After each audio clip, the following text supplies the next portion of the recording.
Now you know that sharks are one of the most terrifying animals out there, but only if you're in the ocean, right? Well, what if one day the ocean came to you? Yeah, imagine if a Category 5 hurricane flooded your entire neighborhood, so the next thing you know, you've got a damn bull shark swimming in your living room. Nobody's coming to save you, and if you end up in the water, you're getting turned into fish food, but do not worry, because I'm here to break down the mistakes made, what you should do, and how to beat the suburban sharks in Thrash.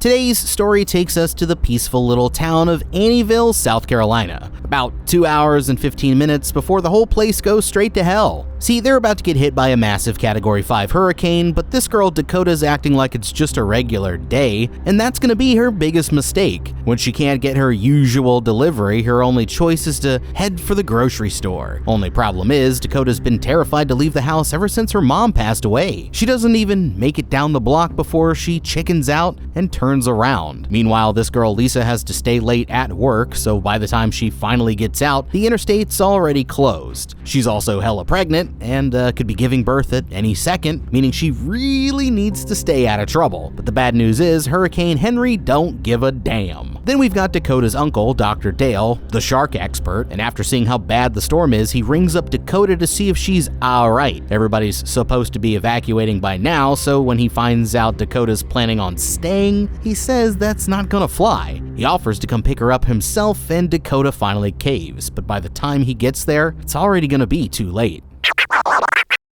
Alright, yeah, Dakota is traumatized, so for her it's different, but anyone who's still in this town either has a death wish or they're just a straight up dumbass. I mean, I know these weather people always hype things up for no reason, but a Category 5 hurricane is a completely different story. In case you didn't know, hurricanes get their number from this thing called the Saffir-Simpson wind scale, which ranks them from 1 to 5 based on how fast the winds are. When you get all the way up to a Category 5, the wind's moving at over 160 miles per hour. And that's enough to take out the entire neighborhood. Plus, destroy all the power lines, telephone poles, pretty much everything you're gonna need to survive, so even if you're lucky enough to live through the storm, you're basically living in the apocalypse until help gets there. Which could be days or even weeks, and that's why the best thing Dakota can do is get the hell out of town. At least she's got Uncle Dale coming to bail her out, but they only have about an hour before the storm makes landfall, so there's no guarantee that he's getting there in time. That means the safest thing for Dakota is to get to higher ground, but to do that, she'll have to go outside. Now, this is where Dakota needs to use what she's been learning in therapy. You know, she's terrified to go outside because to her, outside means danger, but right now staying inside is actually way more dangerous. And once she starts seeing it that way, she'll be in much better shape. Like if I was her, the first thing I would do was grab my phone, that way I could still call Uncle Dale as long as there's cell service. But after that, she needs to start taking slow, deep breaths to help her calm down and breaking the whole situation up into smaller steps. Starting by getting to the porch, then making it to the sidewalk, and finally hitching a ride with one of the neighbors. Hopefully there's still time to bounce, or else they should get somewhere at least 30 feet above sea level. Then find a good shelter to wait out the storm, but she had better do something fast before this genuinely gets bad.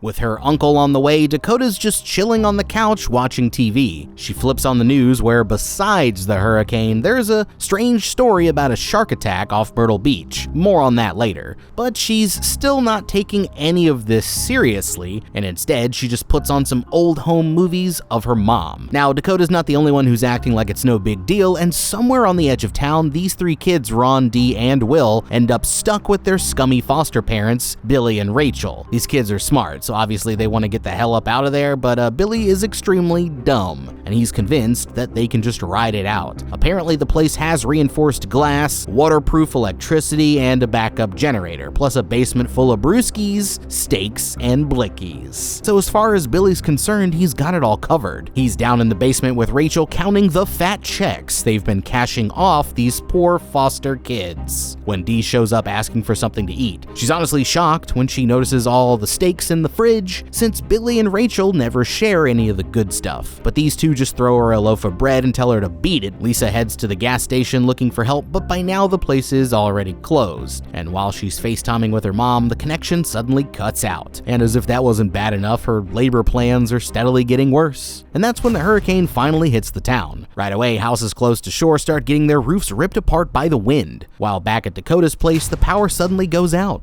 It's getting worse and worse by the minute, I'm telling you, until something happens that nobody expected. The waves get so big, they break straight through the sea wall, causing the entire ocean to start flooding the town. Back with Lisa, she's speeding around looking for a way out when she runs into this dude Bob from work. He says there's a tree blocking the road, telling Lisa that she needs to turn around. But as he's about to drive off, something stops him dead in his tracks, because when he looks down the road, all he sees is this huge wall of water heading their way. Now realizing she's not going to make it, he tells Lisa to go straight and try to push past the trees. So that's exactly what she does, only to end up getting stuck on the branches. As for Bob, he starts flooring it towards a street that leads uphill, but just as he's about to make it, the water gets there first, and it ends up picking up the whole damn truck and carrying it back down the road. Lisa's car ends up caught in the flood too, while at Dakota's, the waves crash straight through the front door, forcing her to book it upstairs. Now the same thing happens at the Olsen house, with Billy's flood-proof windows lasting about 5 seconds before the water turns the living room into a damn swimming pool. But as the flood takes Lisa's car and drags it all the way down the street, a freaking tree branch goes straight through her windshield, leaving her trapped by the branches, with only a matter of time before the water gets too high. Well, damn. That escalated pretty quickly. I guess if there's one thing we can all agree on, it's that Lisa should definitely have called out of work today. But in all seriousness, there's absolutely no reason she should have had to come in right before this big-ass storm. First of all, she's ready to have a baby any minute, so that alone's a good enough reason not to be working during a damn hurricane. And she's clearly an office worker, so whatever this boss of hers had her doing, it definitely could have waited until after things were safe. Plus, the town is under mandatory evacuation orders, meaning the government's literally saying everyone has to leave. There ain't no way I'm risking my damn life just to increase shareholder value. Now, even though hurricanes are ranked based on their wind speed, the storm surge is what's really dangerous. Basically, the wind is so strong it's literally pushing the ocean onto dry land. And in the worst situations, the water can get over 20 or 30 feet high, meaning your whole neighborhood just got turned into Bikini Bottom. On top of that, it turns things like cars, trees, and even entire buildings into giant battering rams that can easily just crush you, which is why floods actually cause around half of all hurricane-related deaths. And that's why if you can't evacuate, the best thing to do is get to higher ground. Now, obviously, it's too late for that now, but even though the situation looks bad, it's still survivable if she takes the right approach. Like if I was Lisa here, the first thing I would do is try to move the seat back and give myself more space. But even if it's electric, I would still try on the off chance it's still working. Next, I'd work on breaking the smaller branches around my arms first. That way, I'd have more room to work with. Then I'd take one of those branches and wedge it under the big one around her stomach, using it like a lever to make enough space for her to squeeze through. And once she's out, all she's got to do is swim to the nearest building, post up, and survive until help gets there. But once the bull sharks show up, that's gonna make things a little bit more complicated. While Lisa's struggling to get free, Bob's truck gets impaled on a statue, causing thousands of gallons of blood to start pouring into the water. So just when it seems like things can't get any worse, the blood reaches the ocean and starts attracting a bunch of pissed off bull sharks. A few minutes later, these two dudes, Scott and Jimmy, come paddling down the street in their rowboat, and hearing Lisa calling for help, Scott jumps out and goes running to her car. There's no way she's getting out unless they cut some of the branches, so Scott yells back for Jimmy to grab some cutters out of their truck. But as Jimmy's making his way over, something grabs his leg and drags him under. Scott turns around, not really sure what could have happened, but with Jimmy not coming up, he tells Lisa to hang tight and goes to check it out. Well, as he gets to the spot where Jimmy went under, the dude pops back up again with his entire arm missing. And as Scott rushes to help him, a massive bull shark shows up and just pulls him away. Seeing it all from her window, Dakota starts yelling "Shark!" trying to warn Scott and Lisa. While at the same time, Bob wakes up and starts trying trying to get out. But all the vibrations from kicking the door end up calling the sharks right to him. And when he finally gets it open, the sharks rush in and start eating him alive. Panicking, Scott turns around and starts booking it back towards Lisa, but he doesn't get far before one of the sharks grabs him from behind. And there's nothing Lisa can do but watch as this dude gets torn apart right in front of her, making 3 down with 12 more to go. Oh, right. That was just embarrassing. I'm not gonna lie, but if these dudes weren't so dumb, Lisa would already be safe by now. I could tell this dude Scott was toast the minute he got off the boat, because in this situation, that's the exact opposite of what you should do. Like in real life, paramedics and first responders are trained to secure the scene first before they blindly run in. Because if you just rush in without knowing the risks, you could end up a second victim and then you're both screwed. Now, like I said before, floodwaters cause around half of all hurricane-related deaths, and even without the bull sharks getting involved, you're still dealing with fast currents that could easily pull you under, hidden obstacles that could trap you and drag you down, and even electrical currents that you won't see or hear until you just get zapped. So if I was Scott, here's how I would have handled this. After hearing Lisa call for help, the first thing they should have done was stop in their tracks and keep shouting back until they figured out where she was calling from and what the problem was. That way they're not just blindly rushing in, then they just stay in the boat, pull up to the truck, and grab any supplies that they might need, like the cutters, a pocket knife, or a multi-tool, a rope, a first aid kit, all that kind of stuff. And then when they're actually prepared, that's when they paddle over next to Lisa's car and work together to help her out, and then get to higher ground, and they're all Gucci, man. I mean, it honestly should have been that simple. But once the bull sharks showed up, the game completely changed. They come in anywhere between 7 and 11 feet long and weigh around 200 to 500 plus pounds, meaning they're basically like the linebackers of the shark world. And since they're fast in short bursts, good at fighting in close quarters, and can survive in fresh water, that makes them perfect for hunting in a flooded suburb like we have here. Now, normally with sharks, you want to stay still and remain calm, but after Jimmy already got his arm bitten off, they're gonna be in a feeding frenzy. So as soon as Scott saw his buddy getting turned into a fish fillet, he should have immediately started swimming in the opposite direction, using debris in the road for cover to break up the shark's approach, and even grabbing something to protect himself if he needed to. Then I would just get inside one of these buildings or even climb up the damn tree, wait for the sharks to leave, go back to the boat, rescue Lisa, and dip the out to higher ground. Back with Uncle Dale, a news report says the Coast Guards banned any ships from leaving the harbor, and with the interstate flooded, that's gonna make it pretty hard to reach Dakota. He pulls up some live satellite footage only to see that Annieville's looking more like Atlantis these days, and quickly figures out that the levees must have broken. So now it's even more important to get Dakota out of there, and that's when Uncle Dale gets an idea. They decide to team up with this dude, Joe Sprinkle, a local reporter. He's kind of a goober, but he'll do anything for a good story, so they're using his van to get them close to Annieville, and then hopping on Dale's boat and taking it the rest of the way.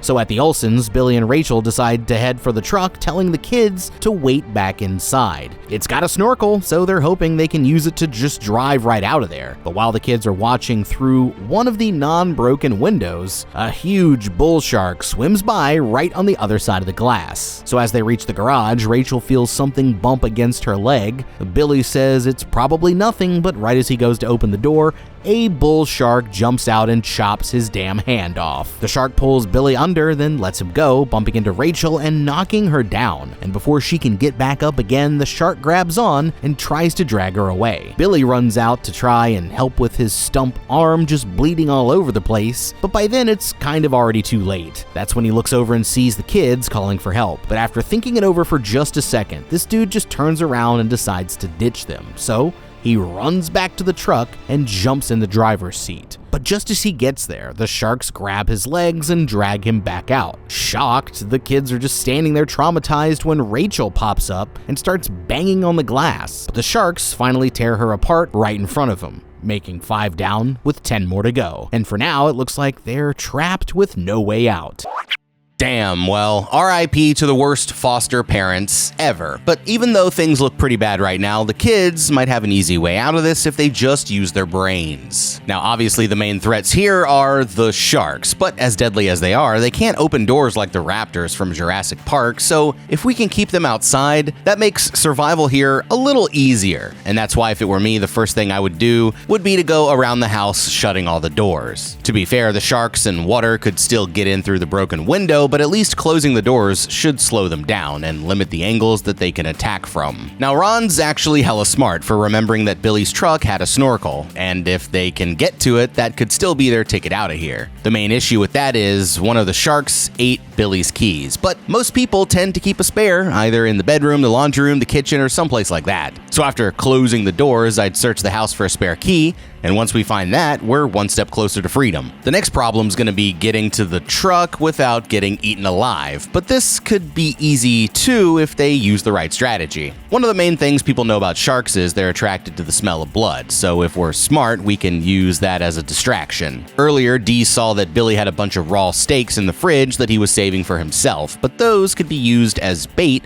to lure the sharks away while Ron goes for the truck. So if I was him, the next thing I would do would be to swim down to the basement and grab some literal meat shields. You might think he should grab a blicky while he's down there too, but the bad news is those won't be much help against the sharks. The minute the bullet hits the water, it pretty much loses all its power, so Ron would be better off using a broomstick and knife from the kitchen to craft himself a makeshift spear. That way, he can still protect himself if it gets sketchy. Once they have everything they need, Dee and Will can take the stakes and toss them out the window on the other side of the house, making a distraction. And while they're doing that, Ron can grab a mattress to use as a raft and then start paddling over towards the garage, using his spear to fend off any sharks that might attack. Then all he's got to do is get to a truck, swing back around to pick his brother up and his sister, and drive to a higher ground, and they'd all be set. So back in town, Lisa is still trapped with the water only getting higher. Dakota tries calling for help, but all she gets is the busy signal. And Lisa's not gonna make it that much longer anyway, so it looks like Dakota is gonna have to step up. But remember, she's terrified to even go outside. So with a bunch of man-eating sharks all over the place, she's not exactly trying to go for a swim. Desperate, Lisa tells Dakota about the baby, but that just makes Dakota start panicking even worse. And just for a minute, it genuinely looks like she's not gonna help. But she finally does work up the courage to do something, and promising Lisa she'll be right back,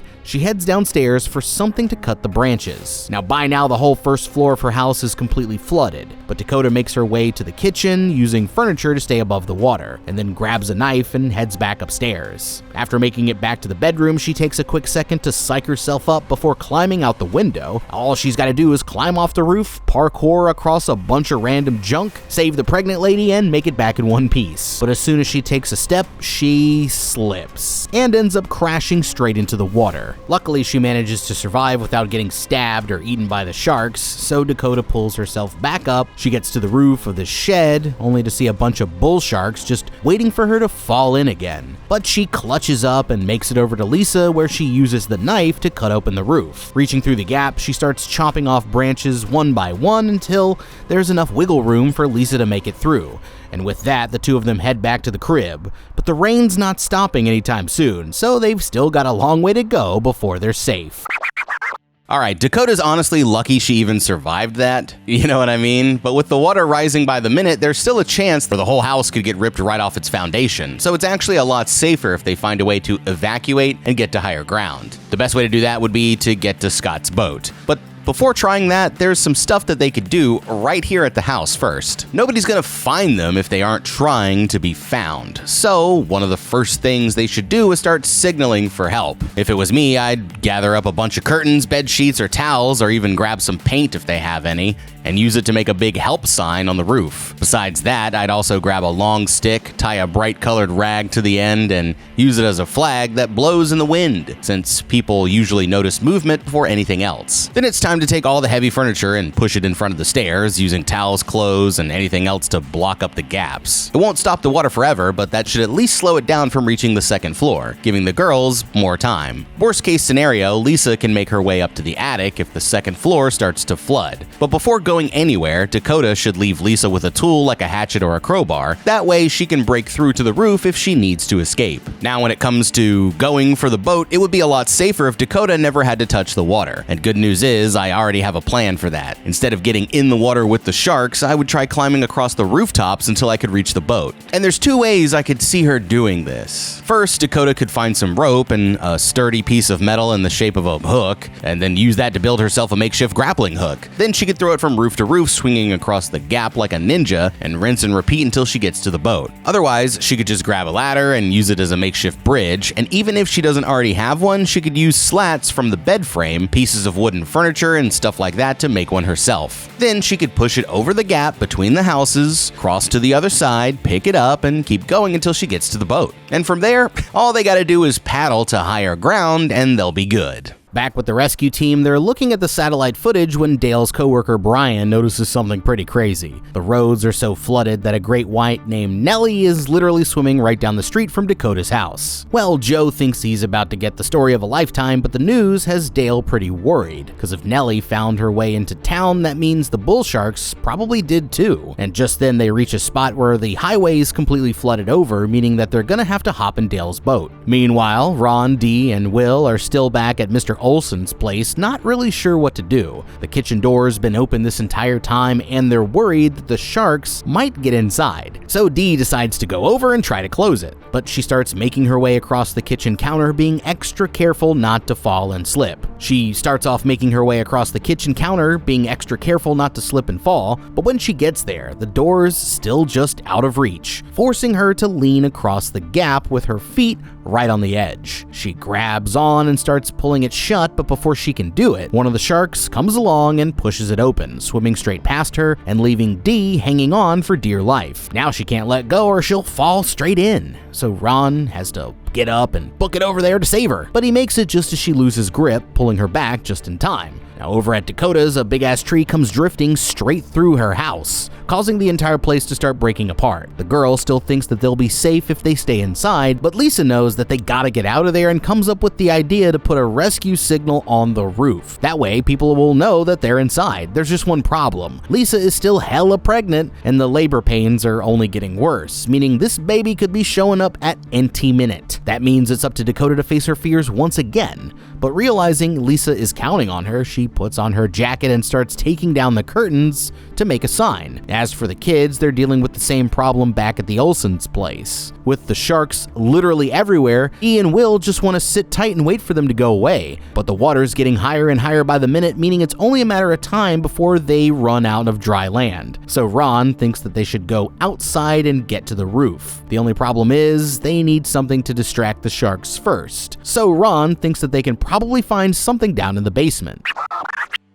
Alright, Ron's definitely right about one thing. They need to get out of this house before the whole place ends up underwater. But with that being said, his plan could use some work. Now right now his game plan is to go to the basement, grab something to distract the sharks, then head for the roof. But even if they pull it off, they're still just gonna be trapped on the damn roof, which honestly is not that much better. So if it was me, I'd still be trying to go for Billy's truck. Now like I said before, the dude definitely keeps a spare key around here somewhere, and even though the sharks are inside now, I still have a plan. See, they're treating the sharks getting in like it's a bad thing, but if they get creative, there's ways they could actually use this to their advantage. Going to the basement for supplies is a good idea, but he shouldn't be going down there empty-handed, so before I went anywhere, I'd want some kind of weapon to protect myself first. Like a knife from the kitchen would be a lot better than nothing, but the shark still has to get way too close before you can actually use it. All it takes is one chomp and you're done, so the real key is to keep your distance. That's why in real life, shark divers use long poles to keep the sharks back. So I'd look for something like a curtain rod and duct tape a knife to one end. That way I could use the dull end to keep the sharks at a distance, or spin it around and use the sharp part to protect myself if things get messy. Now here's where the plan gets good, because before I swam back upstairs, I would drop one of the stakes down in the basement, using it to lure in as many sharks as I could. And then while they're all distracted, I would sneak back upstairs, shut the basement door, and boom, they're all trapped inside. With the sharks locked in the basement, that makes it much easier for me to get to the truck. So from there, I would just go back to the original plan of using the other stakes as a distraction, and then heading for the garage, hopping in the whip, and dipping out to find some higher ground. Sheesh!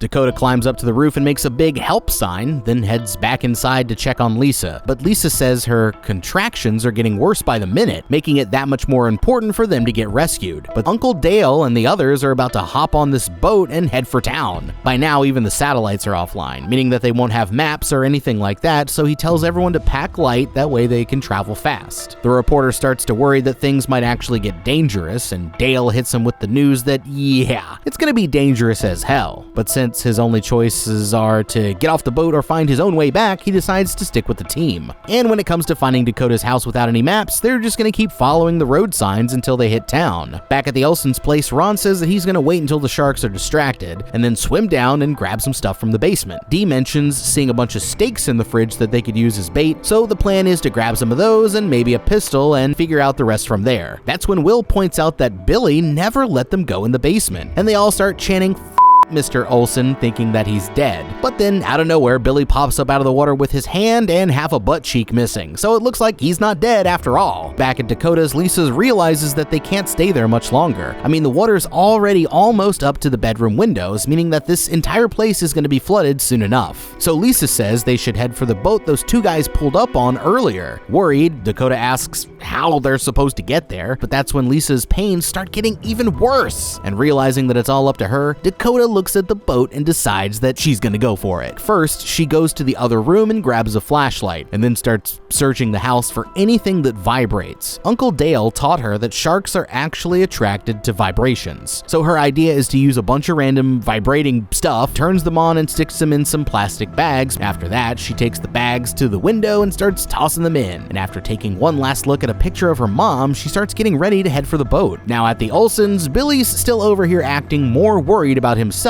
than the kids, but that's when Ron finally decides to confront him. He starts calling Billy out for trying to ditch them, but the dude tries playing it off like he was just gonna go for help, and then he starts telling Ron to go for the truck even though he knows the entire place is full of bull sharks. But while they're too busy arguing, Will finds one of the government checks and they realize that Billy has been spending all the money that's supposed to be meant for them. At first, Billy keeps trying to gaslight them into thinking he actually gives a shit, but realizing that it's not working, he switches gears and starts threatening to whoop Ron's ass if he won't go for the truck. Now furious, Ron gets right in his face and says, "Go do it yourself." And Billy gets so mad he throws a punch with his one good hand. And while those two are fighting, Dee comes rushing over and kicks Billy straight in the water. All of a sudden, the bull sharks pop out and start eating him alive, for real this time, making 5 down with 10 more to go. Well, congratulations, Captain Hook. It looks like karma finally came back to bite you in the ass. I mean, you gotta be a pretty terrible person for your own foster kids to want to feed you to some bull sharks, so I hate to break it to you, Billy, but it looks like you done f***ed up. And let's not forget, none of them would even be in this situation if this dude had just done the right thing and gotten his family out of town. The kids were practically begging to leave while everybody with 2 brain cells was already hitting the road, but this moron put all their lives in danger because he genuinely believed he could 1v1 Mother Nature. Well, how are those flood-proofed windows working out for you now? I'm just saying, it's looking pretty damp in here to me. And even after this idiot somehow managed to cheat death the first time, did he learn his lesson and become a better person? Hell no. He just went straight back to treating his kids like crap. Like, brother, you're missing an arm here. You're really not in the best position to be making demands. Well, in the end, I guess he finally got what he deserved, so sorry, Billy boy, but it looks like he done f***ed up. Dakota gets in the water and starts heading for the boat, trying her best to stay calm and not splash around. But she hasn't gone very far before the first bag gets dragged under. Meanwhile, the sharks are still tearing Billy apart, so Ron decides to go for the basement while they're all distracted. He dives under and goes straight for the fridge, grabbing all the steaks, and then starts trying to grab a blammer off the wall, but decides to give up when he can't get it off the rack. As he's swimming by, his sweater ends up stuck on a hook. And right at that moment, one of the sharks comes swimming down looking for another snack. Thinking quickly, Ron knocks over a paint can using the noise to distract the shark, and then breaks free and starts swimming back upstairs, grabbing a mysterious case of supplies as he heads out, and making it back just as the shark almost takes off his damn leg. At Dakota's, the house gets so flooded that the bed lifts up and starts floating in the water. Dakota is still heading for the boat as more and more of the bags start getting hit. She has no idea there's a damn great white shark swimming right underneath her. Her headlamp goes dead for a second, but when she gets it back on, it shines right on a dead body, causing her to start panicking. So she starts swimming for the boat as fast as she can, only to end up calling the sharks right to her. Next thing she knows, she's completely surrounded by a bunch of bull sharks. But just when it looks like she's done for, the sharks suddenly turn and swim away. She looks down and sees that the great white is heading right for her. But this time she stays perfectly still, and the shark passes by without even caring, giving her a chance to reach the boat.